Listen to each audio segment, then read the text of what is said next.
Hello friends, আজ আমি পুঁই পাতার বড়া করেছি। গরম ভাতের সাথে দারুণ লাগে খেতে। কচি পুঁই পাতাগুলি ভালো করে ধুয়ে নিয়েছি, তারপর কুচি কুচি করে কেটে নিয়েছি, নিয়ে সাইডে রেখে দিয়েছি। আর মুসুরি ডালটা আগে ভিজিয়ে রেখেছিলাম, মুসুরি ডাল পেস্ট করে নিয়েছি। এখন মুসুরি ডালের মধ্যে দিয়ে দেব কাঁচা লঙ্কা কুচি, পেঁয়াজ কুচি আর পুঁই পাতা কুচি কুচি করে কেটে রেখেছিলাম সেগুলি দিয়ে দেব।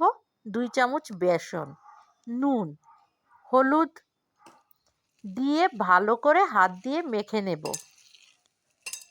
ভালো করে মিশিয়ে নেব। হয়ে গেছে। এখন কড়াইয়ে তেল গরম করে তেলে একটা একটা করে বড়াগুলি দিয়ে দেব। এক সাইড হয়ে গেছে, উল্টে দেব। গরম ভাতের সাথে আর কিছু লাগবে না, দারুণ স্বাদের হয় পুঁই পাতার বড়া। এক সাইড হয়ে গেছে, উল্টে দিয়েছি।